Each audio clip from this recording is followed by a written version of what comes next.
Hey guys, I'm totally psyched. I've just had my delivery of a couple new Philips Hue additions to the household. As you may or may not know, every light in our house is Hue. In particular, I'm really interested in the new Welcome Floodlight. I had a look around, couldn't really see a lot on the internet about this, but looks fantastic. Went for the colour, not the white. It's going to be great. The outdoor motion sensor. We've got a lot of motion sensors in the house, so when we go room to room, the lights just control themselves. This one promises to be weatherproof and looks great. So in this video, I'm going to run you through exactly what's in the box, how to set them up, and what problems we encounter along the way. If you like the video, please give it a thumbs up. Like I said, first video I've done, and there aren't really many videos out there for these particular products. So, let's get on with the video. Let's have a look at the outdoor motion sensor first before we move on to the big prize. Right, we're not going to need this for a little while. Let's put this aside. Right, let's jump straight into this motion sensor. As I've said before, looks like a solid piece of equipment and I have every expectation it's going to live up to my expectations. So, cutting the neat little plastic seal.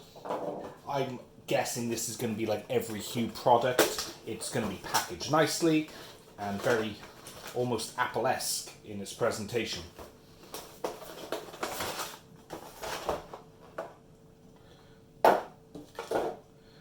Right, so in the box we've got manuals.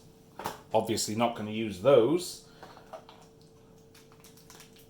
We've got two long screws, two wall plugs, and it looks like one other screw. Very interesting to see what that other one screw is for. We've got the mounting bracket. Now this is for mounting on a corner. Now if you have it on the corner of your house, it's a 90 degree, so it can sit there, pointing out at an angle. If you want, for example, to record something coming up the drive and you want your lights to come on, you've got your Nest cam pointing down there, this is the perfect solution. So we'll just put this aside, and then we've got the motion sensor. The motion sensor itself, it feels solid. It feels just like any Hue product. It solidly put together. There is a screw sticking out the top and I'm a little bit confused about why there's a screw sticking out the top, but I'm sure it'll become apparent soon. And then we've got the mounting plate, I guess. And it looks like that this will just sit right in there somehow. But we'll find out. Oh, there we go. We'll find out shortly. So let's have a look at this a bit closer. As with any Hue motion sensor, we've got a setup button on the back. We've got the barcode so we can scan. We've also got the serial number of the device. It is actually quite good looking. It's a lot better looking than the indoor sensors. The indoor sensors are very much, what's that white box sitting over there on your window? But this looks the part, and that's exactly what we need. It looks sturdy enough, and there are no gaps in the molding. So if it goes like this on your wall, there's no chance of water or snow or ice or any other of the elements that Britain throws at us nowadays. So, there's the motion sensor. We'll revisit this later when we go through and set up the Welcome Floodlight to work with our outdoor sensor. So let's have a look at the Welcome Floodlight next. Let's move all this stuff aside and let's get on with it. Right, next we're going to get involved and have a look at this Welcome Floodlight. I honestly, looking at the sizes it was giving online, thought that this thing was actually going to be a lot smaller. But I'm actually quite happy it's come in this box. It hopefully has promise and says that it's going to be bigger than I expected. You never really know from the dimensions listed, but I've got a pretty rough idea of how big this thing is going to be. And it's not going to be as big as the current floodlight in the garden. Opening it up, you're greeted with what looks like manual. Getting started with Philips Hue, which, because this is a new product, I've never seen one before. I might actually keep this handy just in case I need it. Remove this piece of cardboard here, and now we've got more paperwork, which looks to be warranty information, user manual, and something else. I think it's about disposing of bulbs paperwork. Then we've got an Allen key. Now this is, I assume, to adjust the tilt. I know this particular device has a tilt option where you can adjust it, and you need an Allen key. So it's good to see that Philips included this in the box, even if it was a little bit unnecessary to put it in a plastic bag, especially of this size. Now we remove the styrofoam on the top, and we're greeted with the floodlight. Let's lift this out. Put that aside 1 second and just check there's nothing else in the box. No, the box is empty. Put all that stuff back in. Let's put the box over here. Let's have a look at this floodlight. Feels a bit wrong to tear a bag of something that costs this much, but there we go. Don't need it. Again, plastic. I'm not entirely sure it was necessary to wrap it in plastic when it was already protected with styrofoam, but okay. First impressions, this feels sturdy.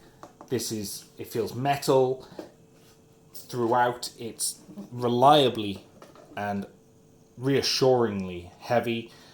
I have no doubt of what this light is going to look like when it's on the side of my house, but looks great. And as expected, as I said, there's an Allen key hole here, so you can adjust the tilt of the light as you put it up, and there's also one on the bottom, so you can also point it, once it's on the house, you can point it over whichever way you want to go, as well as up and down, while this is still secured to your house. On the back, we've got a screw, which I assume is holding this in, so I'm going to get a screwdriver and have a look at getting this off so we can explore what wiring's inside this mount. Right guys, so I cheated a little bit. I couldn't find my screwdriver, but I did discover that there are actually 2 screws, so I removed one off of here and one off of here, and by removing those, it allows you to remove the back piece. Now this is quite nice, as expected really. I mean, you've got the very basic, you've got the positive, the negative, and the ground wire, which is great, especially for the UK. We've also got the rubber grommet. Now the rubber grommet, I'm confident, is going to go into this hole, and the wires from the house going out of my wall will come through this rubber grommet into the housing and screw directly into this terminal block. All looks pretty straightforward, nothing that concerns me so far. Let's see if we encounter any snags upon installation. So the next step is to locate the switch for your security light. This step's pretty important. You don't want to go and get yourself shocked. If you don't have a switch, then find your breaker box. Make sure that you've killed the power to your current security light. Obviously, if you don't have power outside yet, you should contact an electrician. The next step, obviously, is to head outside and remove your current security light. Mine has 2 screws, one either side, and you can see one clip there and one clip there, which I'll need to remove to expose the wiring.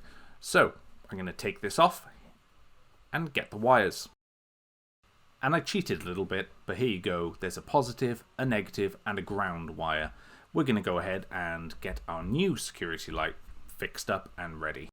Now, obviously I've cheated a bit. I've got 4 holes in the back plate of the new security light, and I've gone ahead and pulled the wires through the rubber grommet, and again, positive, negative, and ground. Now I've gone ahead and hooked the wires into the block provided on the back plate, and just testing that it fits over, and it does, which is a perfect snug fit. And now let's just make sure these 2 screws go into the top and bottom to secure it to the back plate on the wall. Let's move on. Now I've turned the power back on, and the light immediately comes to a nice yellow glow, and next step obviously is to set it up within the app. Now I'm not going to run through setting up the light within the Philips Hue app, but as you can tell by touching the light within the app, it flashes to let you know you've selected the right one. Now dragging your finger along the colour wheel within the Hue app changes the colour of the light, which absolutely looks perfect. So the next step, obviously, is to set up the outdoor motion sensor, which I'm pretty excited about. Let's see how that goes. Now on your phone, launch the Hue app and navigate to Settings, Accessory Setup, and click Add Accessory. On this screen, select Hue Outdoor Sensor. Now you'll see that the Hue app guides you through. So the first step, take out the wall mount, which we've already done, press the little button on the back of the sensor and wait for it to start blinking. Once it is, click the button and the Hue app will start searching for this new sensor. And once the sensor's been found, you're going to have to select the room that you want it to be in. I'm obviously going to select my back garden, and you're all set. The sensor is ready to go. Next thing is to apply some settings to this so that we can select the color that we want the light to be. So, select during the day, which was actually a mistake. I should have done the night, but I prefer the color concentrate. Just, it gives a pure, bright daylight feel.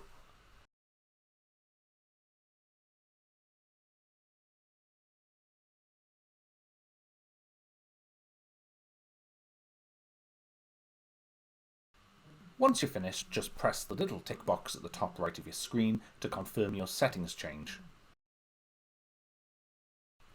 And that's it. The Hue Welcome Floodlight and Outdoor Motion Sensor are all set up and ready to go.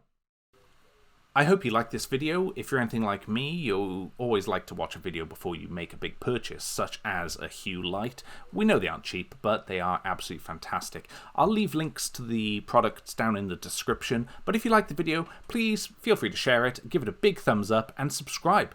I might start making some more.